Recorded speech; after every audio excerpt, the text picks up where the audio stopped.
जय रघुवीर समर्थ. शुकासारिखे पूर्ण वैराग्य जाचे, वसिष्ठा परिज्ञान योगेश्वराचे. कवी वाल्मिका सारिखा मान्य ऐसा, नमस्कार माझा सद्गुरु रामदासा. श्रीराम मला वाटते अंतरी त्वा वसावे, तुझ्या दासबोधासी पाबोध व्हावे. अपत्या परिपाववी प्रेमग्रासा, महाराज या सद्गुरु रामदासा.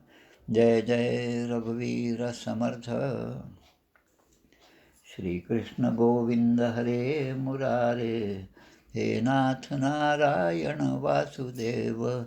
प्रद्युम्न दामोदर विश्वनाथ, मुकुंद विष्णुर्भगवन् नमस्ते. सच्चिदानन्दरूपाय विश्वोत्पत्त्यादिहेतवे, तापत्रयविनाशाय श्रीकृष्णाय वयं नुमः.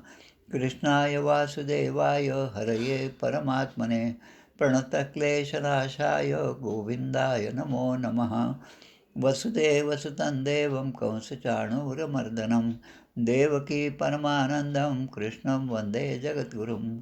कृष्णकमलपत्राक्षं पुण्यश्रवणकीर्तनं, वासुदेवं जगद्योनिं नौमि नारायणं हरिं.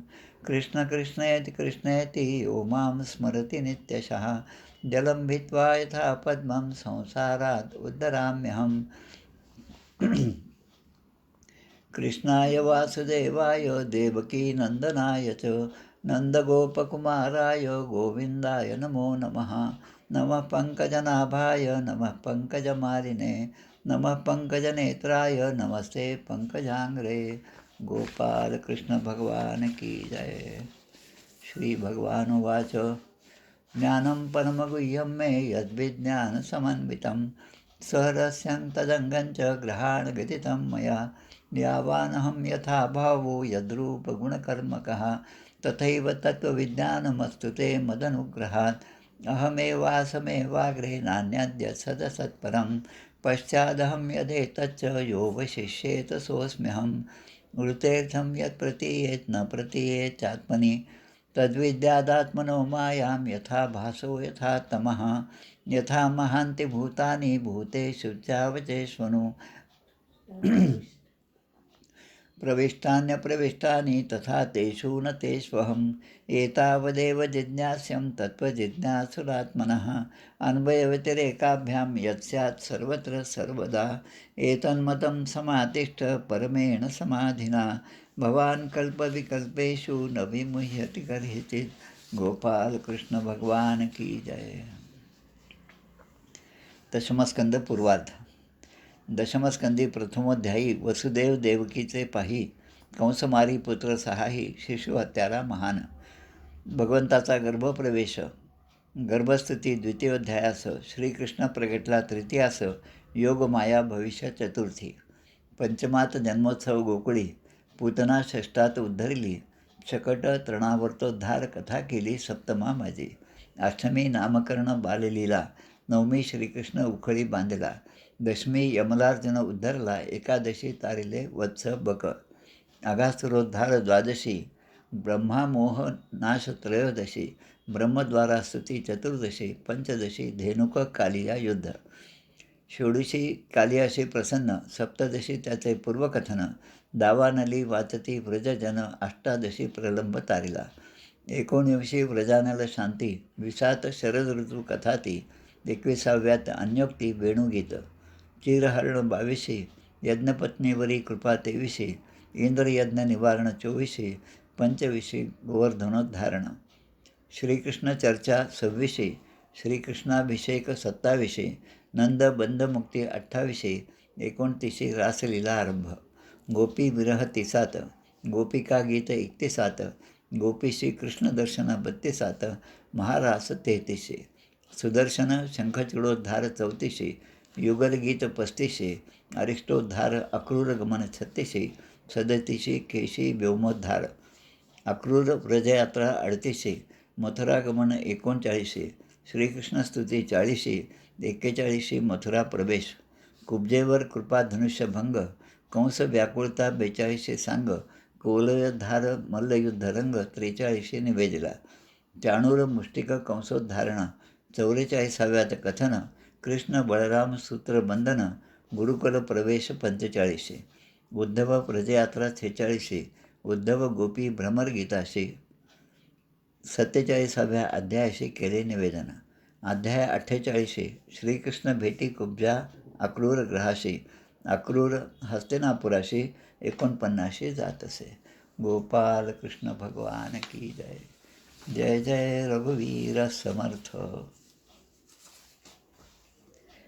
मागच्या शुक्रवार शनिवारी थोडं दुसऱ्या कामात असल्यामुळे भागवताच्या प्रवचनासाठी तेवढा वेळ देता आला नाही, म्हणून माझ्याऐवजी आमच्या अशोकराव आणि आमच्या अग्निहोत्री वहिनी यांनी तो भाग घेतला.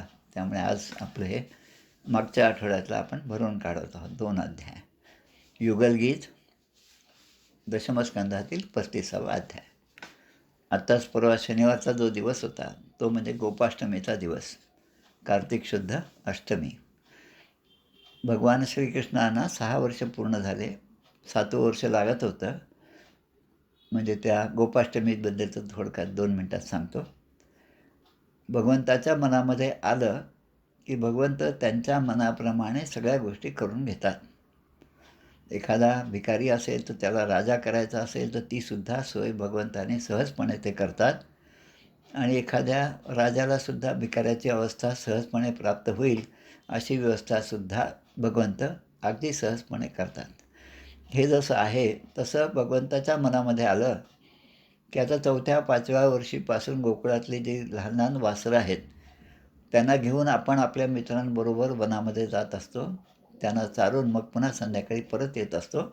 आता आपण मोठ्या माणसाप्रमाणे मोठमोठ्या गायींनासुद्धा घेऊन जावं चारण्यासाठी, गुराखी म्हणून, असं त्यांच्या मनामध्ये आलं. आणि आईच्याजवळ ही आपल्या मनातला विचार व्यक्त केला यशोदा मातेजवळ. यशोदा म्हणते की अरे 11 वर्ष पूर्ण झाल्याशिवाय गोपालनाचं व्रत घेता येत नाही. आता तू तर आत्ता कुठे 7 वर्ष, 6 पूर्ण झाले आणि 7वं लागलं, त्यामुळे तू अजून थोडंसं लहान आहेस. त्यामुळे तुला इतक्या लवकर जाता येणार नाही.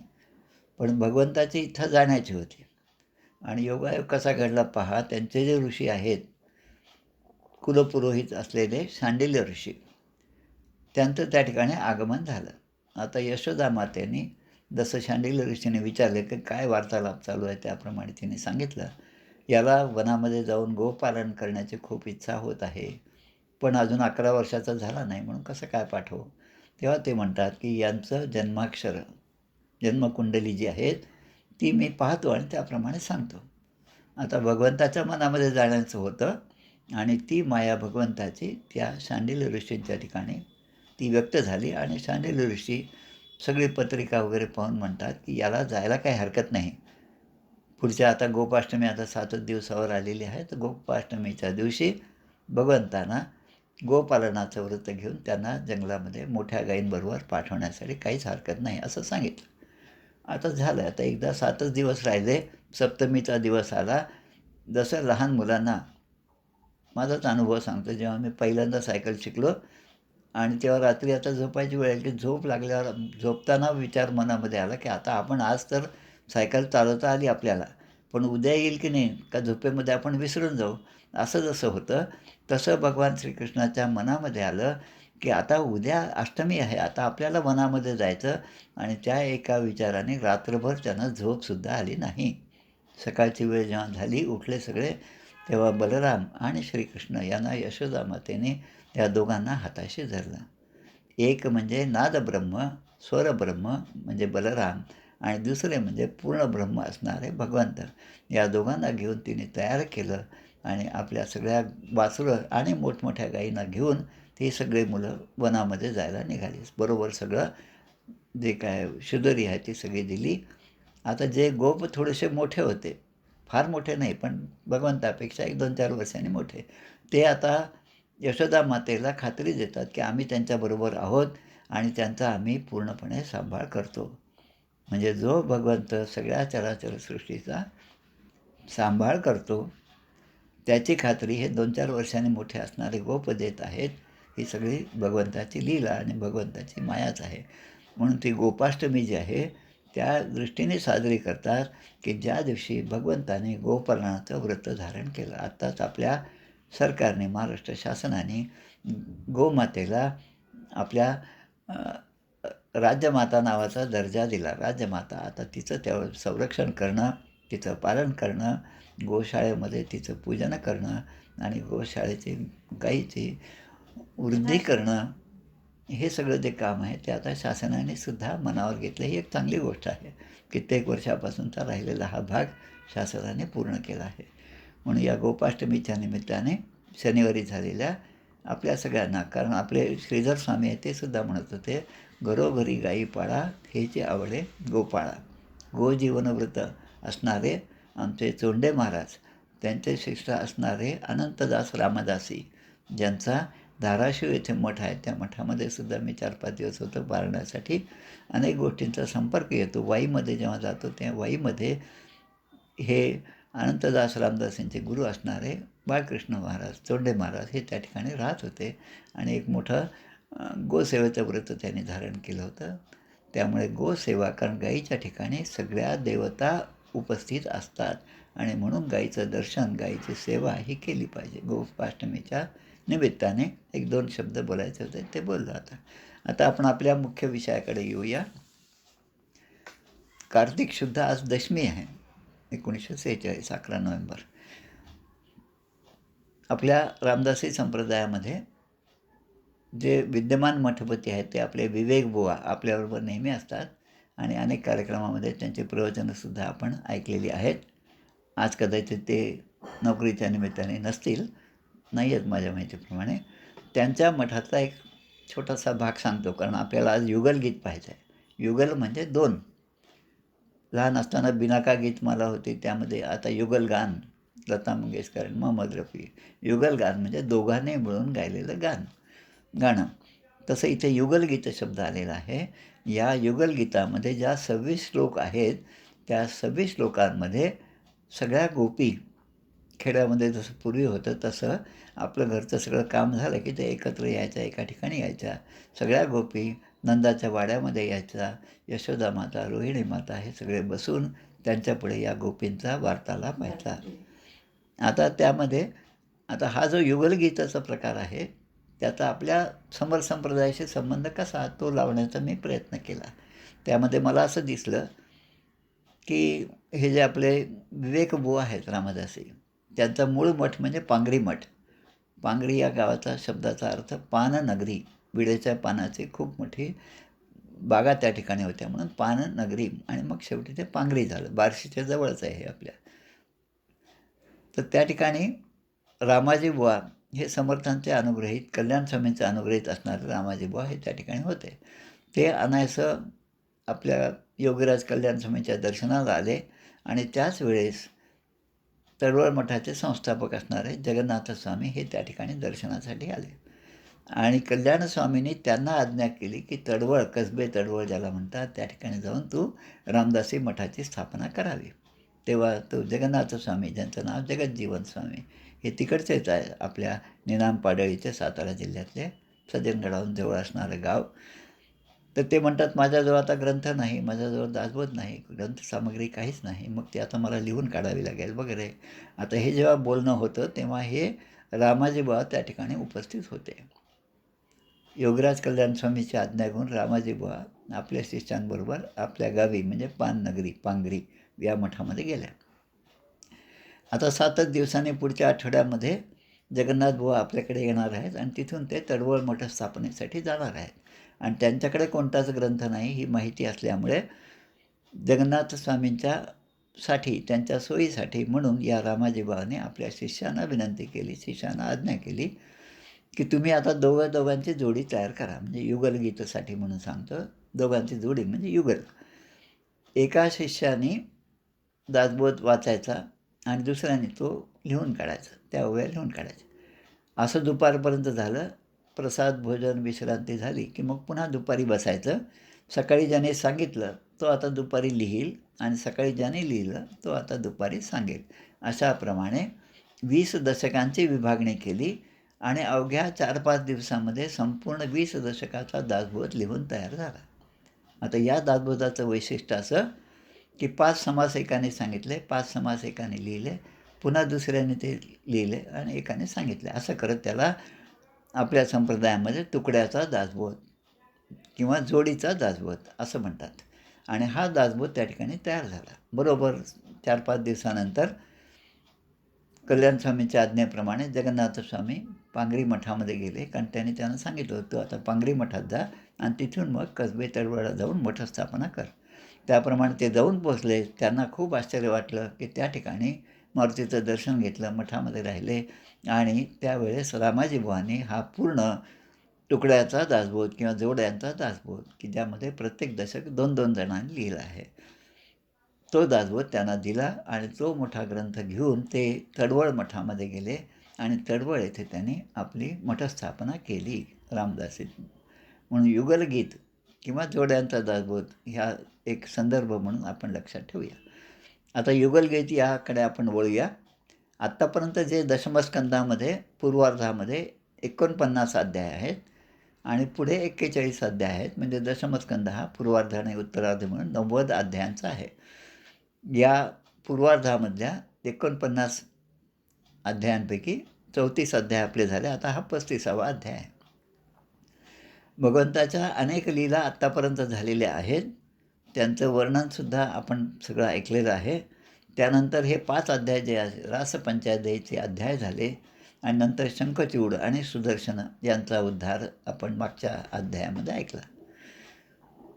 आता या ठिकाणी शुकदेव सांगत आहेत की भगवान श्रीकृष्ण जेव्हा वनामध्ये जायला लागले, कारण हे गोपाष्टमीचा भाग पूर्वीच येऊन गेला. दशमस्कंदाच्या 15व्या अध्यायामध्ये हा भाग येतो.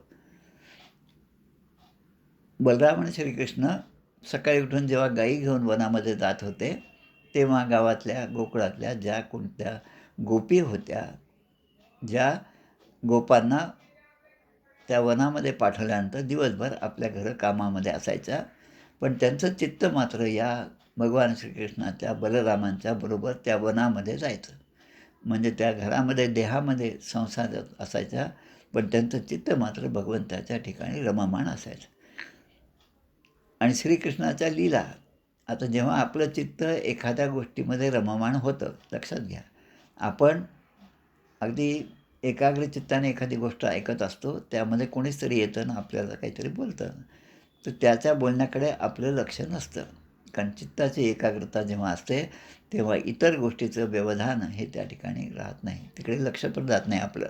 आणि मग आपण म्हणतो हो मी पाहिलं पण माझं लक्ष नव्हतं, म्हणजे माझं मन त्या ठिकाणी नव्हतं आणि म्हणून मला ते काही लक्षात आलं नाही, पुन्हा एकदा मला सांगा, असं आपण सहजपणे म्हणतो. तसं या ठिकाणी सगळ्या गोपी नंदाच्या वाड्यामध्ये यशोदा रोहिणी मातांच्या समोर येऊन सगळ्या जशा बोलत असायच्या आणि त्या बोलण्याचा एकच विषय असायचा की भगवान श्रीकृष्णाच्या बलरामांच्या लीला आणि त्यांनी केलेल्या आत्तापर्यंतचा अनेक राक्षसांचा उद्धार कसा केला हे सगळं त्या सांगायच्या. आणि मनाने मात्र त्या आता गोपाळकृष्ण त्या ठिकाणी पोचले असतील, आता गाईंना त्याने पाणी पाजलं असेल, आता ते शिदोऱ्याकडून जेवायला बसले असतील, म्हणजे सगळं त्यांच्याबरोबर त्यांचं चित्त होतं. आता असं आपलं चित्त, आपला सगळा व्यवहार भगवंताच्या पायाशी एकरूपतेने देणं, याला आपण शरणागती, अनन्यता म्हणतो. प्रपन्नामृत, प्रपन्न शब्दाचा अर्थ भगवंताला सगळं आपलं जे आहे ते वाहणं, त्याच्या चरणी वाहणं आणि भगवंताच्याच विचारामध्ये पूर्ण दिवस जाणं. गोप्य कृष्णे वनम याते तदमनुद्रुत चेतसः कृष्णलीला हा प्रगायन्त्यो निन्युर्दुःखेन वासरान. निन्युर्दुःखेन म्हणजे भगवंताच्या वियोगाच्या दुःखामध्ये वासरान शब्दाचा अर्थ वासर म्हणजे दिवस, दिन.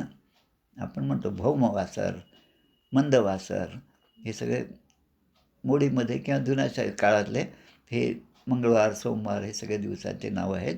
वासरान म्हणजे त्यांचा पूर्ण दिवस त्या भगवान श्रीकृष्णाच्या वियोगामध्ये, त्या दुःखामध्ये जायचा. आणि जेव्हा संध्याकाळ होती, आता भगवंत आता पुन्हा घरी येतील, त्यांचं दर्शन घ्यायचं, तो आनंद घ्यायचा, म्हणून त्या उत्कंठेने त्या भगवंताची वाट पाहत असत. आता त्यामध्ये ते म्हणतात की भगवंताच्या वियोगामध्ये एक त्रुटी त्रुटी म्हणजे काय ते मी मागे सांगितलं आहे. पण एक त्रुटी म्हणजे त्या देवांच्या हिशोबाने एक त्रुटीचा अर्थ असा होतो की 8,64,000 वर्ष आपले मानवाचे पृथ्वीवरचे. म्हणजे एवढा काळ म्हणजे एक त्रुटी. त्रुटी म्हणजे एखाद्या सेकंदाचा सुद्धा तिसरा भाग. तर एवढा काळ म्हणजे भगवंताच्या वियोगामध्ये जो काळ, जो एक त्रुटी, एक क्षण असेल, तो सुद्धा वर्षासारखा वाटायचा. म्हणजे एवढं भगवंताचा वियोग, त्या वियोगामध्ये त्यांचे चित्त, त्यांचं मन हे विरहामध्ये तप्त व्हायचं. आणि मग संध्याकाळी जेव्हा भगवंत येतात, तेव्हा त्यांच्या दर्शनाने त्यांना ती शांतता मिळायची, चित्त शांत व्हायचं. श्रीकृष्णाच्या लीलाचं गायन करीत ते दिवस कष्टाने त्या ठिकाणी घालवित होत्या. आता त्या ज्या गोपी सगळ्या एकत्र आल्या होत्या, त्यामधल्या 2-2 गोपी भगवंताच्या आठवणी एक दुसऱ्याला सांगत होत्या आणि इतर ज्या उपस्थित होत्या, त्या सगळ्या आठवणी ऐकत होत्या. असं त्यांचा तो दिवस गोकुळामध्ये जात होता. आता दोघींनी मिळून भगवंताच्या या लीलांचं गायन केलं, त्यामुळे या अध्यायाला युगलगीत असं म्हटलेलं आहे. या युगलगीतामध्ये भगवंताने आत्तापर्यंत ज्या ज्या गोष्टी केल्या त्या कोणत्या, तर त्याचं थोडंसं आपण विचार करूया. कृष्णाच्या जन्मापासूनच्या आठवणी आता त्या पुन्हा एक दुसऱ्याला सांगत आहेत. त्यामध्ये अगदी अष्टमीचा जन्म झाला आणि चतुर्दशीला पुतनाचा उद्धार झाला म्हणून पुतना उद्धार, मग शकटोद्धार, तृणावर्त उद्धार, भगवंताचं लोणी खाणं, ते लोणी सगळ्यांना वाटणं, रामाच्या जन्मामध्ये या वानरांच्याकडून एवढं सगळं काम केलं पण त्यांना काही दिलं नाही, म्हणून तेच वानर आता पुन्हा या ठिकाणी आले आणि त्यांनासुद्धा लोणी खाऊ घालणं. त्यानंतर भगवंताच्या खोड्या आहेत, त्यांचं रांगणं आहेत, त्यानंतर अंगणामध्ये बागडणं आहे, उखळाला बांधणं, उखळ लीला जी आहे ती आपण पाहिली. त्यानंतर बकासूर, अघासूर इतकंच काय, पण ब्रह्मदेव आणि इंद्र यांचासुद्धा लीला ज्या आहेत त्या सगळ्या भगवंताच्या ज्या होत्या. त्यानंतर भगवंतानी कशी पूजा केली, ते कसं गोवर्धन कसा उचलला, एवढ्याशा डाव्या हाताच्या करंगळीवर एवढा मोठा गोवर्धन कसा उचलला, याचं सगळं वर्णन करण्यामध्ये पूर्ण दिवस जायचं. आता ज्यांचं वर्णन आज करायचं राहिलं त्या पुन्हा दुसऱ्या दिवशी तेच वर्णन करायचं. त्यालाच म्हणतात तत्कथनम, तत्श्रवणम आणि तत् चिंतनम. म्हणजे भगवंताच्या चिंतनाशिवाय एक क्षणही वाया जाऊ देणं. आणि परमव्याकुलता नारद सांगतात आपल्या नारद भक्तिसूत्रामध्ये, तत् विस्मरणे परमव्याकुलता. आणि तत्स्मरणे त्याच्या स्मरणामध्ये दिवस जाणं आणि त्याचं विस्मरण झालं की परमव्याकुलता चित्तामध्ये झालीच पाहिजे. अशा प्रकारे त्या दिवस त्या ठिकाणी घालवत होत्या. आता इथे एक एक गोपी ज्या ज्या लीला सांगतात त्या थोडक्यामध्ये आपण पाहूया. वामबाहू कृत वाम कपोलो वल्गित भ्रूर धरार्पित वेणुं कोमलांगुलीभिरा श्रित मार्गम गोप्य इरयती यत्र मुकुंदः. सख्यानो, ती गोपी आता एक दुसऱ्या सांगतात, श्रीकृष्ण जेव्हा बासरी वाजवायला घेतो, आता बासरी वाजवताना किंवा बासरी जेव्हा आपण बासरी वादन पाहतो, हरिप्रसाद चौरसिया वगैरे यांचं पूर्वी काळामधलं, तर ते पाहिल्यावर आपल्या लक्षात येतं की ते बासरी ज्या बाजूला असेल त्या बाजूचा त्यांचा गाल फुगलेला असतो आणि ओठ तसे त्या ठिकाणी त्या बाजूला वळलेले असतात. तर तसं भगवान श्रीकृष्ण भुवया उंचवून बासरी आपल्या डाव्या गालाच्या डाव्या हाताच्या बाजूकडे वळून बासरी वाजवायला सुरुवात कर. आता हे सगळं चिंतन चालू आहे त्यांचं. बासरीला तोंड लावून आपले ते कोमल असे जे बोटं आहेत त्या बासरीच्या छिद्रांवर ठेवून ते बासरी वाजवायचे आणि एक सुंदर अशी बासरीची धून त्यामधून निघायची. तेव्हा हा वेणुनाद श्रवण करणाऱ्या, आकाशातून भ्रमण करणाऱ्या ज्या सिद्ध ऋषींच्या पत्नी होत्या, जे गंधर्व होते त्यांच्या पत्नी होत्या, जे विमानातून भ्रमण करीत होत्या, त्यांना ते ऐकून त्यासुद्धा मंत्रमुग्ध व्हायच्या. त्यांनासुद्धा आश्चर्य वाटायचं की एवढा छान वेणुनाद कुठून येत आहे, म्हणून त्यासुद्धा आश्चर्याने पाहायचं. आता या वेणुनादामध्ये त्यांचं चित्त जे आहे कामबाणाने विद्ध होत होतं. म्हणजे कामबाण, काम जो आहे त्यांच्या मनामध्ये निर्माण होत होता. त्यामुळे लज्जित होत होत्या त्या आणि एवढ्या प्रकारे लज्जित झाल्या की त्यांचं त्यांच्या वस्त्राकडे, त्यांच्या स्थितीकडे सुद्धा लक्ष राहत नव्हतं, असं त्या सांगतात. त्यामध्ये अप्सरा हा शब्द येतो. अप्सरा याचा अर्थ अप म्हणजे पाणी आणि सारा म्हणजे कृष्ण भावाने ज्या द्रवित झाल्या, ज्या त्या विमानातून जात होत्या त्या अप्सरा कृष्ण भावाने द्रवित, कृष्ण भावाने ज्यांचं हृदय ओलंचिंब झालं, त्या आता ह्या सगळं पाहून त्यांनासुद्धा एक प्रकारचा आनंद निर्माण होत होता. आता दुसरीकडे दुसऱ्या गोपी आता सांगतात, हंत चित्रम अबला शृणु तेदम हार हास उरसी स्थिर विद्युत. स्थिर विद्युत हा शब्द या ठिकाणी आला. आता विद्युत आहे, वीज जी आहे ती वीज चमकती, पण एखाद्या क्षणानंतर पुन्हा आपण तिथे पाहिलं तर काही दिसत नाही आपल्याला. तशी ही लक्ष्मी जी आहे, ही लक्ष्मी कधी एका ठिकाणी स्थिर राहत नाही. संसारामध्ये ज्याच्या ठिकाणी लक्ष्मी आली, म्हणून लक्ष्मीचा भरवसा धरी तो एक मूर्ख, असं आपल्याला समर्थ सांगतात. कारण ती एका ठिकाणी स्थिर राहत नाही. पण लक्ष्मीला जर स्थिर करायचं असेल तर ज्याची लक्ष्मी तो आपण बळकट धरावा. आहे दासबोधातलीच ओवी आहे की ज्याची लक्ष्मी ही कोणाची आहे, ते भगवंताची आहे, नारायणाची आहे. मग त्या नारायणाला जर आपण जर शरण गेलो तर लक्ष्मी आपोआपच त्याच्याबरोबर येईल. अंतरी वसता नारायण लक्ष्मीच काय उणे, ज्याची लक्ष्मी तो आपण बळकट धरावा.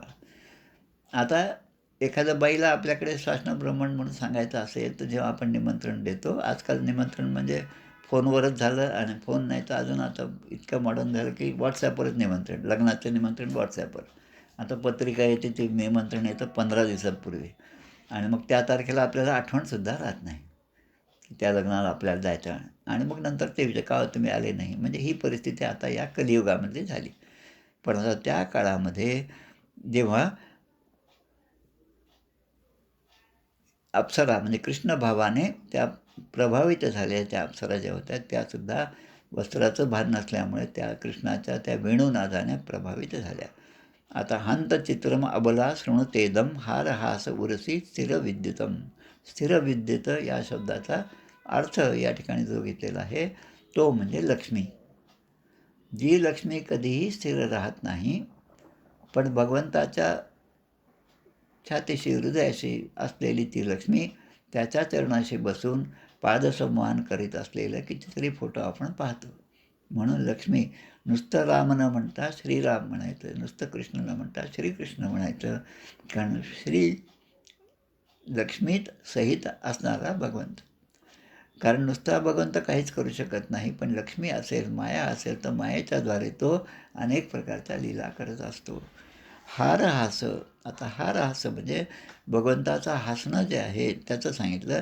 जसं मणी आहेत, वेगवेगळ्या प्रकारचे मणी एकाच दोऱ्यामध्ये ओवून त्याचा जेव्हा हार होतो आणि तो गळ्यामध्ये घातला जातो, तेव्हा ते प्रत्येक मणी वेगळ्या प्रकारे चमकत असतो. आपण जेव्हा पाहतो फोटोमध्ये किंवा टी व्हीमध्ये पाहतो, महिलांच्या कानातलं असतात, नाकातलं ते काय असतं ते ते त्या येणाऱ्या उजेडाप्रमाणे ते जसं चमकत असतं, तसं मण्यांची माळ धारण केलेला हा भगवंत श्रीकृष्ण. आता त्यांच्या मळ्याची माळ कोणती, तर त्याचं ते हसणंसुद्धा एखाद्या माळेप्रमाणे चमकत असतं. म्हणजे ते अजून चांगले दिसतात. नंद सुनुरयमार्त जनानाम नर्मदा यर्ही कुजित वेणू. आता त्यांचा वेणुनाद जो आहे तो अशा प्रकारचा असतो की त्यांना ज्यांनी ऐकलं पाहिजे असं वाटतं त्यांच्या कानापर्यंत त्या वेणूचा नाद जातो. ज्या गायी ब्रजामधील त्या गोकुळामधल्या गायी असतील, बैल असतील, हरिण असतील, यांचे कळप आहेत.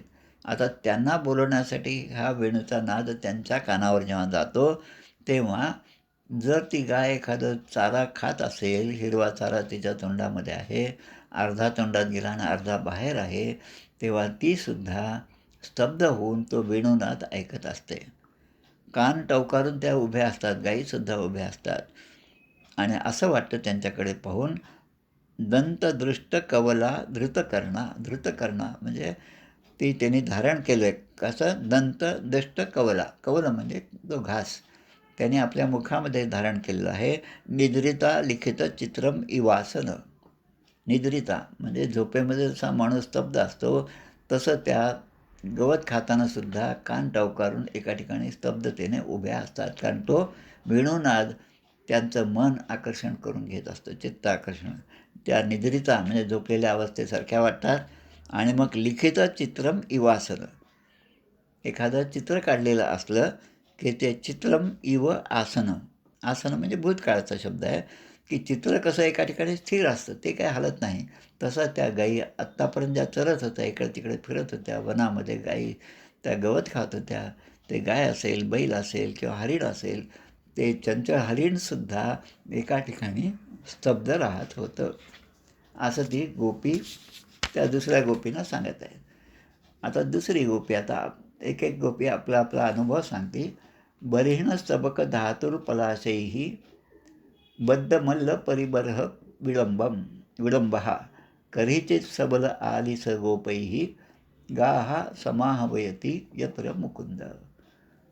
आता ते नंदलाल नंदनंदन भगवान श्रीकृष्ण आपल्या डोक्यावर मोरपंखाचा मुकुट धारण करतात.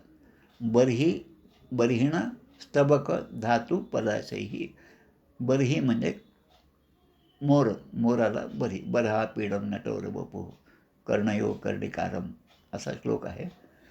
तर मोरांच्या आणि स्तबक म्हणजे पंख, मोरांच्या पंखांनी आणि रंगीत रंगीत अशा रंगाने आपलं अंग ज्याने सजवलेलं आहे. आता त्या ठिकाणी रंग जो आहे, धातू शब्दाचा अर्थ या ठिकाणी खरा रंग जो आहे तो म्हणजे आपल्या गेरू. आजही आपण जर गेलो तर आपल्या तंजावरच्या मठात किंवा कुठल्याही जुन्या मठात जर आपण गेलं तर रामनवमीच्या वेळेस जेव्हा सुरुवातीला प्रतिपदेला, रामनवमीच्या सुरुवातीला त्या ठिकाणी ध्वज उभारण्याचा कार्यक्रम असतो.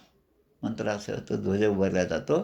त्या ध्वजासाठी शुभ्र वस्त्र आणतात, तंजावरला मी पाहिलेलं आहे, आणि ते गेरूमध्ये भिजवून ते वाळल्यानंतर त्याचा ध्वज करून मठावर लावलेला असतो, भगवा ध्वज.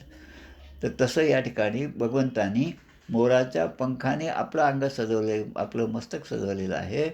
आणि रंगीत असा खनिज गेरू त्याने सुद्धा आपल्या अंगावर काही चट्टे काढलेले आहेत, किंवा जे पानं आहेत, झाडाचेच पानं आहेत, त्यांनासुद्धा त्यांनी धारण केलेलं आहे.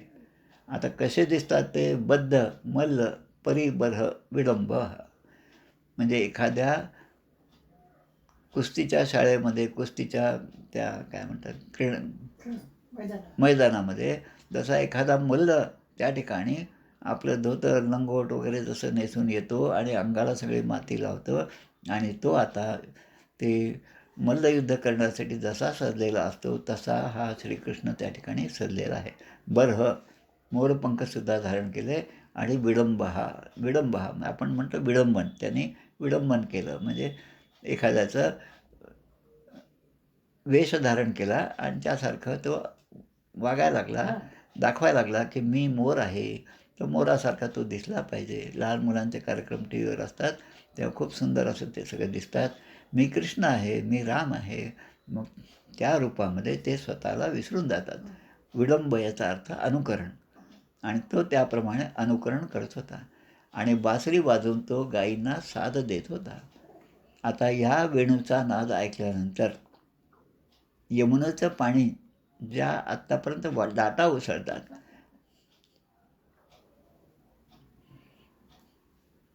आता भगवान व्यासांच्या बुद्धिमत्तेचं कौशल्य या ठिकाणी दिसून येतं. समुद्र आहे, नद्याचं पाणी आहे, त्यामध्ये लाटा आहेत. आता जेव्हा आपल्या ओळखीचा माणूस समोरून येतो, आपण त्याच्या स्वागतासाठी जातो, स्टेशनवर असो, बसस्टँडवर असो, विमानतळावर असो, तर आपण त्याला पाहिल्यावर आपले हात उंचावून त्याला आपण बोलवतो की मी तुम्हाला पाहिलं, आणि तो सुद्धा तिकडून हात उंचावतो. तसं या नद्यांना असं वाटतं कृष्णाच्या चरणाची धूळ आपल्यापर्यंत पोचली पाहिजे, म्हणून ते कृष्णाचं स्वागत करण्यासाठी त्या लाटांच्या रूपाने आपले हात उंचावतात. आणि आता हात उंचावल्यानंतर सुद्धा आम्ही अभागिनी आहोत, अजूनही कृष्णाचं आमच्याकडे लक्ष नाही, असं जेव्हा त्या नद्यांना वाटतं, तेव्हा त्या नद्या हात उंचावणं म्हणजे आपल्या लाटा जे उंच उंच आत्तापर्यंत येत होत्या, उसळत होत्या, त्या लाटा उसळणंसुद्धा बंद करतात आणि एकदम संथ पाणी वाहायला लागतं. जसं कृष्णाला आलिंगन देतावेळी गोपिकांचे हात थरथरत असतात आणि नंतर ते जड होतात, आणि मग तसं तरंग रूपाने त्या हात उचलू पाहतात आणि पुन्हा असह्य होऊन स्थिर राहतात. जे पाणी नेहमीच वाहत असतं, यमुनेचं काय कुठलंही पाणी जसं वाहत असतं ते सुद्धा स्थिर झालेलं आहे. ज्या स्थिर गोष्टी आहेत त्यासुद्धा चलित झालेल्या आहेत. म्हणजे असा आपला स्वभाव जो आहे तो स्वभाव सोडून प्रत्येक चराचरातील गोष्ट त्याप्रमाणे कृष्णाच्या प्रेमाने आपला स्वभाव विसरून जात आहे. असं आदिपुरुषासारखे स्थिर असे पुरुषोत्तम भगवान श्रीकृष्ण वृंदावनामध्ये विहार करीत होते. तेव्हा बासरी वाजवत होते. त्या बासरीचा नाद त्या पर्वतावर चढणाऱ्या गायींपर्यंत त्यांच्या कानावर जाऊन पडत होता. आता गायी तर सजीव आहेत, पण जे त्या ठिकाणी झाड आहेत, मोठमोठे वृक्ष आहेत, त्यांनासुद्धा आनंद होत होता. वनलतास्तर्व आत्मनिविष्णुं व्यंजयन्त्य इव पुष्पफलाढ्या. आता ते वृक्ष त्यांचा आनंद, त्या वेली, ते झाड त्यांचा आनंद कसा व्यक्त करत असतात, हे आता एक गोपी दुसरीला सांगते, की जसं मला खूप आनंद झाला. म्हणजे माणूस काय करतो का आनंदात असला की मोठमोठ्याने हसतो, इकडे तिकडे पळायला लागतो, हातवारे करतो, मी आज खूप आनंदात आहे, असं दुसऱ्याला तो सांगतो. तसं हे वृक्ष, त्या वेली, त्यांच्यामध्ये हृदयामध्ये जो आनंद झाला तो व्यक्त करण्यासाठी अनेक प्रकारचे फुलं आणि फळं धारण करतात आणि ते झाड जे स्थिर असतं ते सुद्धा हालायला लागतं. त्या फळांच्या भाराने ते झाड हालतं आणि हळूहळू ते जमिनीवर टेकायला सुद्धा लागतं. म्हणजे त्या झाडांनी, त्या वेलींनी सुद्धा या कृष्णाच्या बासरीचा नाद ऐकला आणि भगवान श्रीकृष्णाच्या त्या प्रेमापोटी ते त्या पर्वतावरून सुद्धा भगवंताला नतमस्तक होतात, नमस्कार करतात, वाकून नमस्कार करतात. म्हणजे फलभाराने वृक्ष जसा खाली झुकतो त्याला या ठिकाणी व्यासाने म्हटलं आहे की त्यासुद्धा वर्षाव करतात आणि तो आनंद व्यक्त करण्यासाठी फुलांमधला जो मध आहे त्याचासुद्धा वर्षाव ते झाडं करू लागतात. दर्शनीय दर्शनीय तिलको वनमाला दिव्यगंध तुलसी मधुमत्तैही. आता भगवंताने केशरी गंध लावलेला आहे, चांगला टिळा लावलेला आहे, गळ्यामध्ये वनमाला धारण केलेली आहे आणि तुळशीचा जो सुगंध आहे, दिव्यगंध आहे आणि मधुर असा मध आहे, याने धुंद होऊन त्या ठिकाणी अनेक प्रकारचे आली म्हणजे भुंगे मोठमोठ्याने आवाज करत भगवंताच्या भोवती गिरट्या घालू लागतात. जसे भक्त एखाद्या साधू संतांच्या दर्शनासाठी उतावळे होतात, त्या ठिकाणी जाऊन त्यांच्या दर्शनाने आनंदित होतात, नाचू लागतात. आता कार्तिक एकादशी आलीच आहे, आता उद्याच आहे मराठी एकादशी, कार्तिक शुद्ध एकादशी. पंढरपूरचा तो उत्सव आहे, चातुर्मासाची समाप्ती आहे आणि दुसरीकडे कार्तिकला अजून महत्त्व म्हणजे आपल्या आळंदीमधलं तिथला पण तेवढाच उत्सव आहे, तो सुद्धा तेवढाच महत्त्वाचा. तिथे जसे भक्त नाचायला लागतात तसे या ठिकाणी हा सगळा तुळशीचा गंध, मधुर मध याने जसे भुंगे नाचायला लागतात तसे भक्तमंडळी नाचायला सुरुवात करतात. आता जे सरोवर आहेत, म्हणजे आता नद्यांचं आपण स्थिती पाहिली, सरोवर जे आहेत त्यामध्ये असणारे जे पक्षी आहेत, सारस आहे, हंस आहे, ते पक्षी आहेत, ते सुद्धा हा वेणूचा नाद ऐकून खूप चित्त त्यांचं मोहून गेलेलं असतं आणि ते सुद्धा भगवंताच्या जवळ येऊन बसतात. हे पक्षी उडत उडत येतात आणि भगवंताच्या जवळ बसतात आणि जेव्हा त्यांच्याजवळ बसतात, मागे जसं मी सांगितलं, लहान मूल जेव्हा नाचत असतं तेव्हा आपण जेव्हा दुरून पाहतो तेव्हा त्याचं नाचणं त्याच्या आनंदासाठी सुरू असतं. पण आपल्याला कोणीतरी पाहत आहे असं म्हणल्याबरोबर त्याला काहीतरी लाज वाटते आणि मग तो त्याचं नाचणं थांबवतो. पण त्याच्या नाचण्याचा आनंद घ्यायचा असेल तर आपण आपलं अस्तित्व न दाखवता तो आनंद अनुभवला पाहिजे. तसं हे पक्षीसुद्धा कुठल्याही प्रकारचा आवाज न करता स्वतःचे डोळे बंद करून गुपचूप चित्त एकाग्र करून ते संगीत ऐकायला सुरुवात करतात. हरिम उपासतते यतचित्ताः हंतमिलित दृशो धृतमौनाः. धृतमौना मौन धारण करून ते ऐकत असतात. सहबलस्रवतंस विलासः सानुषुक्षितिवृतो वृत्यदेव्याः हर्षयन् यदि वेणुरवेण जातहर्ष उपरंभति विश्वम. जेव्हा कुंडला घालून कानात घालून बलरामांसह ते एखाद्या पर्वतावर उभे राहिले तेव्हा सगळ्या जगाला आनंद देत असतात आणि मधुर बासरीचा तो वेणुनाद जो आहे तो छेडत असतात.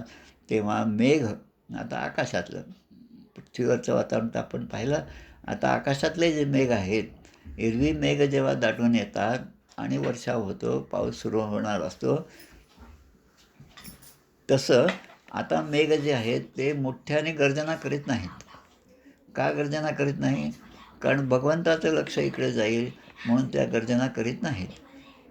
ते एकदम शांतपणे हळूहळू मेघ जे आहेत ते आनंद व्यक्त करतात आणि मेघाचा आनंद जो आहे तेव्हा तो अनेक प्रकारच्या बारीक बारीक पाण्याच्या तुषारांनी ते भगवंताचा अभिषेक करतात. पुढे म्हणतात, महदित्य क्रमण संकेत चेता मंद मंद अनुगर्जती मेघाः. आणि पुढे आता विविध गोपचरणेषु विदग्धो वेणुवाद्य ऊर्धा निज शिक्षाः. आता एक गोपी सांगते की या भगवंतानी आत्तापर्यंत वेणू वाजवला, तर हा कुठे काही कोचिंग क्लासमध्ये गेला होता का? याने कोणाकोण शिकली ही वेणू? हे त्या सांगतात एक दुसऱ्याला. बासरी वाजवणे हा स्वतःच शिकलेला आहे. Self teaching is the best method of learning, असं इंग्रजी एक वाक्य आहे की स्वतःहून आधी प्रयत्न केला पाहिजे आणि प्रयत्न करून ती गोष्ट आपल्याला जर आली नाही तर आपण दुसऱ्याला विचारायला काहीच हरकत नाही. तसं आता भगवंत वेणुनाद करत आहेत आणि कसं करतात ते, तव सुतः सती यदाधर बिंबे दत्त वेणू रणयत स्वरजातीही. तोंडल्यासारख्या लाल, जे तोंडले पिकलेले असतात ते चिरून पहा, अगदी लाल असतात, लाल चटक. आणि तसेच त्यांचे ओठ जे आहेत त्या ओठावर ते बासरी धारण करतात आणि अनेक प्रकारचे राग त्या वेणुनादाने आलाप करत असतात आणि ते ऐकून सगळी सृष्टी स्थिर झालेली असते. त्या रागरागिणी स्वतः ब्रह्मदेव, शंकर आणि इंद्र, 3 जण, ब्रह्मदेव, शंकर आणि इंद्र, या तिघांचं सामर्थ्य असं की ते संगीतामध्ये तज्ज्ञ आहेत. संगीतातल्या प्रत्येक गोष्टी जाणणारे आहेत, पण त्यांनासुद्धा भगवंताच्या वेणूचा नाद ऐकल्यावर हा कोणता राग आहे हे सांगता येत नाही. आता जेव्हा अशी अवस्था भक्ताची होते तेव्हा भक्त काय करेल की त्या वेणुनादाच्या श्रवणाने ते तल्लीन होऊन जातात. पुढे मस्तक नम्र करतात, खाली वागतात, भगवंताला नमस्कार करतात आणि स्वतःची शुद्धसुद्धा हरवून जातात. निज पदाब्ज दलैर ध्वज वज्र निरजांकुश विचित्र ललामैही. ज्यांच्या तळव्यावर, पायाच्या तळव्यावर भगवंताच्या काय आहे, ध्वज, वज्र, कमळ आणि अंकुश ही चिन्ह ज्यांच्या पायावर आहेत, वैशिष्ट्यपूर्ण आणि सुंदर चिन्ह आहेत, अशा आपल्या चरणकमलाने ते गायींच्या खुराने खोदलेल्या व्रजभूमीचे दुःख नाहीसे करतात. आता असं आहे, भगवंत जेव्हा पहिल्यांदा गोपाष्टमीच्या दिवशी जेव्हा त्या गायींना घेऊन गेले तेव्हा भगवंत म्हणतात, जोडे चपलाचे आहेत की ते पायामध्ये मी घालणार नाही. किती वर्षाचं? 7 वर्षाचा कृष्ण म्हणतो. कारण मी गोपालनाचं व्रत घेतलेलं आहे आणि मी ज्यांची सेवा करत आहे त्या जर पायामध्ये काही घालत नसतील तर मी ते घालणं हा अपराधच आहे. एखाद्या पंतप्रधानाचं आपण नेहमी पाहतो, त्यांचं जेव्हा आगमन होतं त्या गाडीतून जेव्हा ते खाली उतरतात तेव्हा इतर जे लोक असतात ते त्यांच्याबरोबर चालत जातात, मागे पुढे सगळीकडे ते असतात. तसं या ठिकाणी हे गोप जे आहेत ते भगवंताच्या आसपास आहेत आणि ते त्यांच्या भोवतीच असतात आणि ते त्या व्रजभूमीचं दुःख नाहीसे करणं. कारण माझ्या गाई जर पायामध्ये काही घालत नाही तर मी घालणं शक्य नाही, मी पण तसाच जाईल. पण ज्यांच्या तळव्यावर ध्वज, वज्र, कमळ आणि अंकुश आहेत, ज्यांचे चरणकमल नाजूक आहेत, ते सुद्धा भगवंत अशा प्रकारे चालत जातात त्या. आणि त्यामुळे काय होतं, तर व्रजभूमीचे दुःख नाहीसे होते, व्रजभूमी ही पावन होते. आणि त्यामुळे आता पुढे आपल्याला येणारच आहे, अक्रूराचं जेव्हा आगमन या गोकुळामध्ये झालं, आता त्या वेशीपर्यंत अक्रूर त्या रथामध्ये बसून आलेले आहेत, पण त्या विशीपर्यंत आल्याबरोबर ते खाली उतरतात आणि भगवंताच्या चरणाचं चिन्ह कुठे दिसतं का हे शोध घेतात आणि शेवटी ते वृज कण जे आहेत, भ्रमणरीती जी आहे ती मस्तकाला धारण करतात.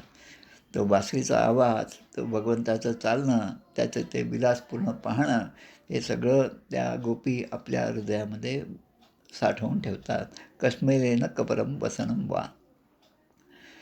झाडांची जशी स्थिती असते, झाडं जसे स्तब्ध होतात तशी आमची स्थिती होती, असे त्या गोपी एकमेकाला सांगत आहेत. मणिधर क्वचिदा गणयन गा, मालया दैत गंध तुलस्या. आता तुळशीचं सांगितलं, जिचा वास अतिशय प्रिय आहे, भगवंताला जिचा वास अतिशय प्रिय आहे, त्या तुळशीचं स्मरण या ठिकाणी भगवान व्यासांना झालं आणि ते म्हणतात, तुळशीची माळ गळ्यामध्ये घालून गाई मोजता मोजता ते भगवंत आपल्या मित्राच्या गळ्यामध्ये सुद्धा हात घालतात आणि एका हाताने घेऊन ते बासरीसुद्धा वाजवत असतात. गुणगणार्ण अनुगत्य हरिण्यो गोपिका इव विमुक्त ग्रहाशा. त्या काळविंटाच्या माद्या म्हणजे त्या हरिणी ज्या आहेत त्यासुद्धा स्तब्ध होऊन एकाच ठिकाणी उभं राहून त्या पाहायला लागतात. आता या तुळशीचं जे महात्म्य आहे ते सुद्धा खूप महत्त्वाचं आहे. जगद्धात्री नमस्तुभ्यं विष्णोश्च प्रियवल्लभे यतो ब्रह्मादयो देवाः सृष्टिस्थित्यंतकारिणः. जगद्धात्री नमस्तुभ्यं, त्या तुळशीला नमस्कार केलेला आहे. तुळशीचं वृक्ष जे आहे ते 24 तास आजच्या भाषेमध्ये ऑक्सिजन आहे ते सोडत असतं. इतर झाडं फक्त दिवसा ऑक्सिजन सोडतात आणि रात्री मात्र कार्बन डायऑक्साईड सोडतात. आणि त्यामुळे तुळशीचं वन म्हणजे वृंदावन, गोकुळ वृंदावन हा शब्द जो आहे, वृंदा म्हणजे तुळशी. अनेक प्रकारचे नामं या तुळशीला प्राप्त झालेले आहेत. नमो नमो तुलसी महाराणी, नमो नमो पटराणी, नमो नमो. आता ही तुळस जी आहे तीसुद्धा 2 प्रकारची. आणि तुळस म्हटलं की मला एक आपल्या नारायणरावचं आठवतं, मला त्यांच्या वडिलांचं नाव तुळशीदास म्हणत आहे आणि नुसतं नाव वडिलांचं आहे असं नाही, पण नारायणरावनी त्यांच्या घरी कितीतरी तुळशी आहेत. त्यांच्या घरी गेलं की खूप छान वाटतं, म्हणजे बाहेरच बसावं असं वाटतं, इतकं सुंदर. त्या गडहिंग्लजच्या जवळ जो मठ आहे आपला, ज्या ठिकाणी शिवाजी महाराजांचा गर्वहरण समर्थाने केलं, आपली कुबडी त्या दगडावर आपटली आणि त्यातून ते दगड फुटल्यानंतर आतमध्ये एक बेडूक निघालं आणि छोटंसं पाणी होतं त्यामध्ये, आणि त्या दगडामध्ये ते बेडूक ते पाणी पिऊन जिवंत राहायचं होतं. महाराजांना जो एक मनामध्ये विचार आला की मी या सगळ्यांचं पालन करतो, तर हे चूक आहे. भगवंत सगळ्यांचं पालन करत असतो. हे सांगणारा जो आपला मठ आहे त्या मठामध्ये 2-3दा मी गेलो. त्या ठिकाणी हजारो तुळशीचे झाडं आहेत. मठाचा सगळ्या परिसरात हजारो, मी म्हणतो तसं हजारो, आणि चांगले 4-4, 5-5 फुटाच्या तुळशी झालेल्या आहेत. त्या तुळशीचं दर्शन घेणं हे सुद्धा आपल्या भाग्यात असलं पाहिजे. म्हणून त्या तुळशी आपण सगळीकडे लावल्या पाहिजेत. आणि ह्या तुळशीसारखे वृक्ष, अश्वत्थ, औदुंबर हे जे आहेत ना, यांच्या वृक्षाची लागवड कमी झाली आणि नको त्या गोष्टींची लागवड सुरू झाली आणि त्यामुळे सगळा समतोल बिघडलेला आहे. पुंडरीककृत तुलसी स्तोत्रमसुद्धा आहे, ते सुद्धा आपण पाहू. आणि या तुळशीचं भगवंताच्या ठिकाणी असणारं महत्त्व जे आहे ते लक्षात घ्यावं. तुळस तोडताना ओम सुभद्राय नमः, ओम सुप्रभाय नमः, मातस्तुलसी गोविंद हृदयानंदकारिणी, नारायणस्य पूजार्थम चिनोमी त्वां नमोस्तुते. तुळशीचं पान आपण तोडतो, तुळशी दल तोडतो, त्यावेळेस हा मंत्र म्हणावा. मातस्तुलसी गोविंद हृदयानंदकारिणी, हृदयाला आनंद देणारी, ते कारण असणारी ही तुळशी आहे. म्हणून नारायणस्य पूजार्थम, मी का तोडत आहे तुळशी, तर नारायणस्य पूजार्थम, नारायणाच्या पूजेसाठी. चिनोमी त्वाम नमोस्तुते, चिनोमी म्हणजे तोडून घेणं, निवड करणं, चिनोमी. तुळशीला पाणी वाहताना रोज सकाळी उठल्यानंतर आधी तुळशीला पाणी व्हायला पाहिजे. तेव्हासुद्धा एक मंत्र आहे, महाप्रसादजननी सर्व सौभाग्यवर्धिनी आदिव्याधी हरा नित्यम तुलसी त्वं नमोस्तुते. म्हणून मी तुळशी माते तुला मी नमस्कार करतो, कारण तू महाप्रसाद जननी आणि सर्व सौभाग्य वर्धिनी, सगळ्या प्रकारचं सौभाग्य जे आहे ते देणारी तू आहेस. आधी व्याधी हरा नित्य तुलसी त्वं नमोस्तुते. तुळशीच्या स्तुतीचा मंत्रसुद्धा आहे. देवी त्वं निर्मिता पूर्वम अर्चितासी मुनीश्वरैः नमो नमस्ते तुलसी पापम हर हर प्रिये. अशा प्रकारे तुळशीचं या ठिकाणी उच्चार झाला. मणिधरो क्वचिदा गणयंगा मालया दैतगंध तुलस्याः प्रणयिनो अनुचरस्य कदांसे प्रक्षिपत भुजम आगयत यत्र.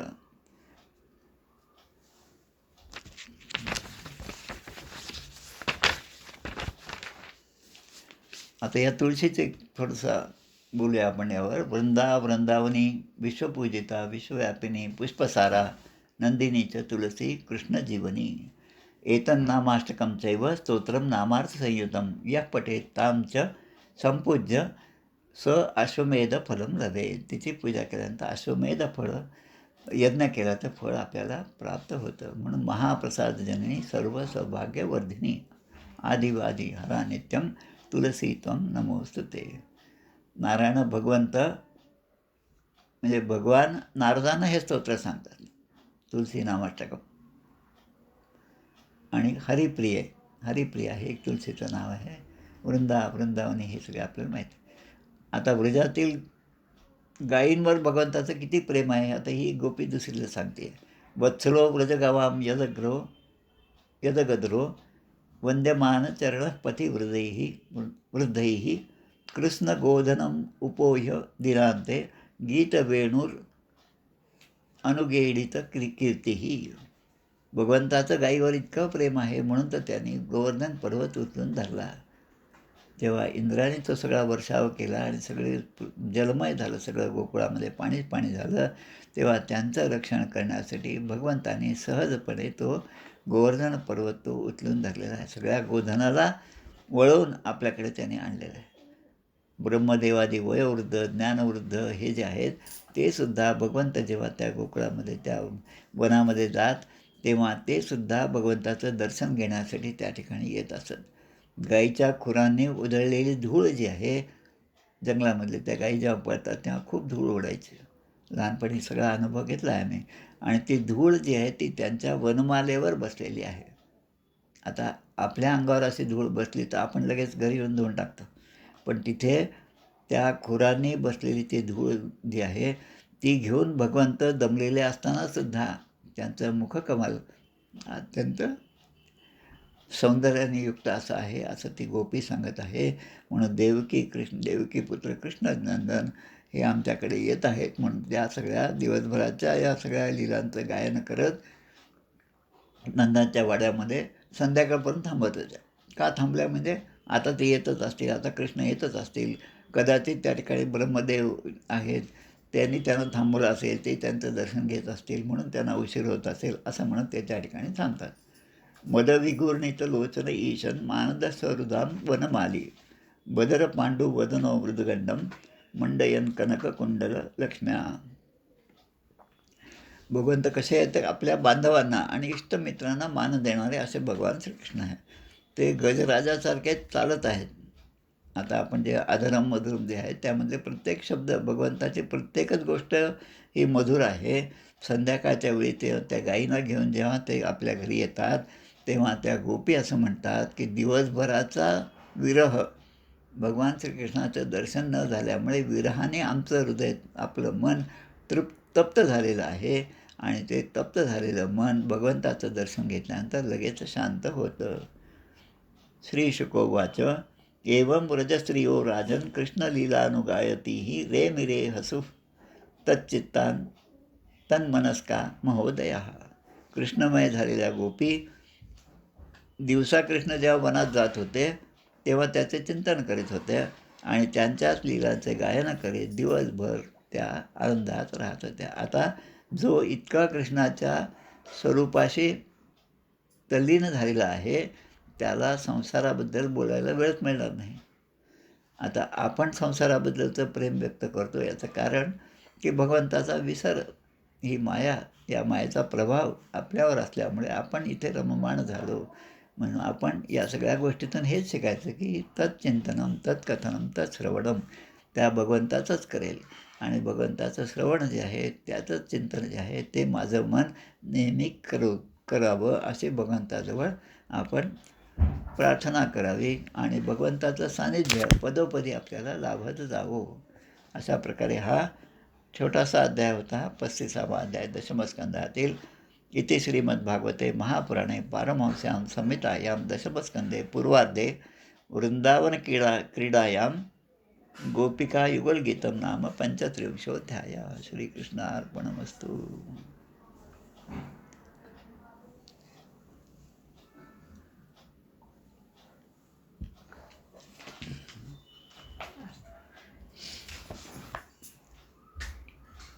जय हो जय श्री भागवता, आरती करी तुझ भगवंता. जय हो जय श्री भागवता, आरती करी तुझ भगवंता.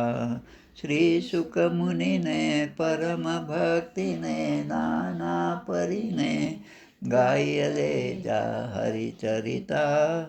आरती करी तुझ भगवंता. वेद तरुचे मधुर फळ, स्वादुरसे जे सोज्वळ. आत्मा राम मुनी अचळ, सेवुनी करीती जन सफळ. महापर्वणी आली अवनी, की अगहरणी भवजलतरणी. ती पतिता आरती करी तुझ भगवंता. येथे व्यासाची वाणी, सार्थक हरिगुण गावोनी.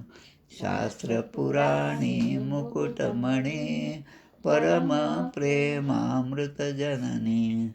सहज सेविता भाविक भक्ता, उदारदाता मोक्ष तत्वता. देहाता आरती करी तुझ भगवंता. गमते जणू मानस तीर्थ, 12 सोपाने युक्त. निर्मल भक्ती जले भरित, विहरे हरिहंस चितेथ. श्लोक सुकुमले संत अलिकुले, सेवुनी रमले भान विसरले. रस पिता आरती करी तुझ भगवंता. अपार महिमा ग्रंथाचा, वदवे ना कोणासाचा. मेवा कविवर संतांचा, प्राणची कीर्तनकारांचा. जणू बोधाचा स्वयंप्रभेचा, 12 कळीचा रवी अंतरीचा. तमहर्ता आरती करी तुझ भगवंता. ग्रंथ नवे हा श्रीकृष्ण, गीते वेधी मन पूर्ण. अनन्य होता या शरण, खचित टळे जन्म मरण. त्रिताप जाती चिरये शांती, नाथही वदती रामपदी ठेवी माथा. आरती करी तुझ भगवंता. जय हो जय श्री भागवता, आरती करी तुझ भगवंता. गोपाल कृष्ण भगवान की जय. जय जय रघुवीर समर्थ. श्रीराम जय राम.